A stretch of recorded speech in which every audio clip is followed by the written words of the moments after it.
ఒక్కసారి ఈ పెళ్ళిళ్ళు చేయించుకునేటువంటి యజమానులు ఈ ఫోటో చూడండి ఒకసారి. బాగా గమనించండి.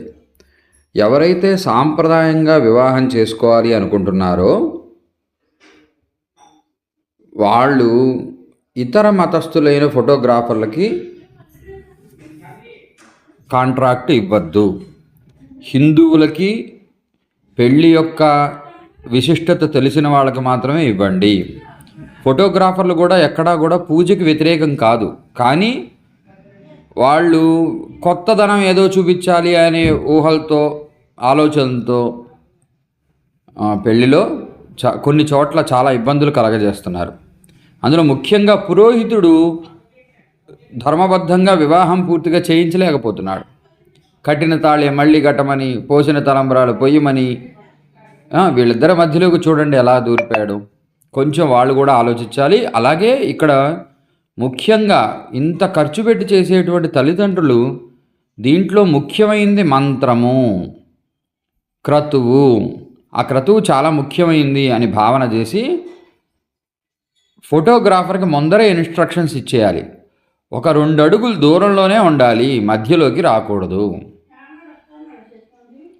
వధువు వరుణ్ణి కదపకూడదు, అలాగే పురోహితుడిని కూడా కదపకూడదు. పెళ్ళి చేయిస్తుంటే ఎన్నిసార్లు పురోహితుడిని ఒక్కసారి లేవండి, మీరు పక్కకు తప్పుకోండి అని ఎన్నిసార్లు చెప్తాడో చూడండి. అసలు బ్రహ్మ కూర్చున్న స్థానం నుంచి కదలకూడదు.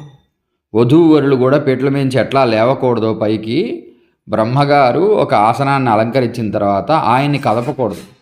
ఆయనకి ఏదైనా పని ఉంటే ఆయన చూసుకుంటారు. అది ఆ బ్రహ్మ ఈ మండపం మీదకి ఎందరో పితృదేవతల్ని, ముక్కోటి దేవతల్ని ఆహ్వానం చేసి మీరందరూ వధూవరులు పెళ్లి చేసుకుంటున్నారు, ఆశీర్వదించండి అని అందరినీ పిలుస్తాడు ఆయనే. ఈయన్నే వెళ్ళగొట్టేస్తే బ్రహ్మగారిని ఇంకా పితృదేవతలు ఎక్కడ ఉంటారు, ముక్కోటి దేవతలు ఎక్కడ ఉంటారు? వధూవరులు కానీ బ్రహ్మగారు కానీ కదలడానికి ఉండదు. ఇప్పుడు చూడండి, ఆ ఫోటోగ్రాఫరు ఆయన పక్కకి వెళ్ళమనే చెప్పుంటాడు, ఈ మధ్యలోకి వచ్చి ఈయన పోస్తున్నాడు చూడండి. వాళ్ళు పోస్తుంటే అక్కడి నుంచి ఏం ఫోటో తీయాలండి? మరీ పిచ్చిదనం పెరిగిపోవట్లా? కొంచెం సాంప్రదాయంగా ఫోటో దిగద్దని ఏ పురోహితుడు చెప్పడండి. ఫోటో చక్కగా దిగండి, అందంగా తీసుకుని దాచిపెట్టుకోండి, అదొక మెమరీ, అందులో సందేహమే లేదు. కానీ సాంప్రదాయానికి భిన్నంగా మాత్రం చేయకూడదు. ఏది చెయ్యొద్దంటారో, ఇప్పుడు తెర పడతారు కదండి, ఆ తెర కూడా అసలు దక్షిణం వైపు లాక్కూడదు. చివర్లో అంతా అయిన తర్వాత వదిలేయమంటే ఉత్తరం వైపు ఉన్న వాళ్ళు వదిలేస్తారు, దక్షిణం వైపు వీళ్ళు తీసేసుకుంటారు. అట్లా కాదు, అది ఉత్తరం వైపు లాక్కోవాలి, దక్షిణం వైపు వదిలేయాలి ఫస్ట్. సమయం ఇస్తేగా, ఈ లోపలనే ఫోటోగ్రాఫరే అన్నీ వదిలేయండి, ఇంక అయిపోయింది.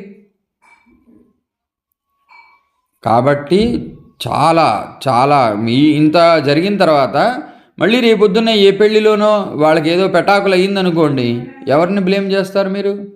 చక్కగా మేము వేదమంత్రాలతో పెళ్లి చేయించుకుంటాం అంటారు. చేయించుకుంటాం అని చెప్పేవాళ్లే కానీ విధి విధానంగా సరిగ్గా చేయించుకునేవాళ్ళు ఎంతమంది? కాస్త ఈ విషయాలన్నీ దృష్టిలో పెట్టుకుని బ్రహ్మగారు ఎలా చెప్తే అలా చేయండి. ధర్మానికి మొదటి పీఠం వేయండి, సాంప్రదాయానికి విలువ ఇవ్వండి.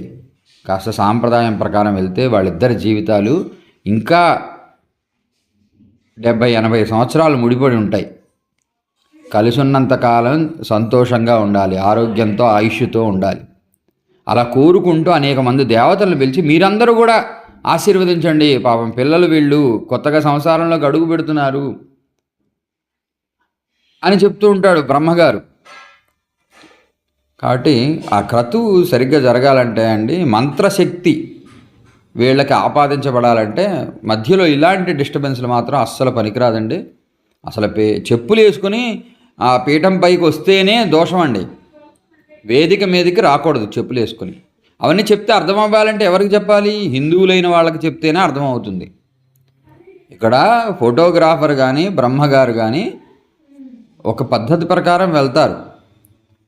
మీరు అడిగేటప్పుడు కూడా ఇలాంటివి మాకు ప్రత్యేకమైన స్టిల్స్ కావాలి, మీకే ఫస్ట్ పీట, అసలు అప్పుడే పోతుంది. ప్రత్యేకత వచ్చినప్పుడు ఇప్పుడు చూడండి, మీరు ఇచ్చేది కూడా డబ్బులు 2 లక్షలు 10 లక్షల ప్యాకేజీ ఫోటోగ్రఫీకి అంత ఇస్తున్నప్పుడు పాపం వాళ్ళు మాత్రం ఏం చేస్తారు? ఇంచు ఫోటో తీయాలిగా, చూపించాలిగా కొత్త యాంగిల్లో. కాబట్టి ఆల్రెడీ చూసిన యాంగిల్స్ ఏం చూస్తారు? వీళ్ళు ఏదో కొత్తది ఏదో చూపించాలని ప్రయత్నం చేస్తుంటారు. కాబట్టి చాలా జాగ్రత్త అండి. దీనివలన మొత్తం వ్యవస్థే సర్వనాశనం అయిపోతుంది. ఇంత ఖర్చు పెట్టి పిల్లలు బాగుండాలని చేసే మీరు ఈ చిన్న ఆలోచన చేయకపోతే, ముందరే ఫోటోగ్రాఫర్లకి ఇన్స్ట్రక్షన్స్ ఇవ్వకపోతే మమ్మల్ని కదపద్దు. బ్రహ్మగారు ఎలా చెప్తే అదే చివరు. ఆయన అవకాశం ఇస్తారు, ఆయన రిక్వెస్ట్ చేద్దాం మనం, కొంచెం కొన్ని చోట్ల కొంచెం స్లోగా చేయించండి అని చెప్తే ఎవరు వద్దనరండి. బ్రహ్మగారు కూడా వద్దనరు. కొంచెం స్లోగా చేయమంటే చేస్తారు. కానీ కొన్ని క్రతువులు దానికి ఇవ్వాల్సిన విలువ ఇవ్వాల్సింది అంతే. నుంచుని తాళి కట్టాలో కూర్చుని తాళి కట్టాలో ఫోటోగ్రాఫర్ చెప్పకూడదు, బ్రహ్మగారు చెప్పాలి. ఏ దిక్కు తిరిగి హారతి ఇవ్వాలి, హారతి ఇవ్వడం కూడా ఏ దిక్కు తిరిగి ఇవ్వాలో ఉంటుంది.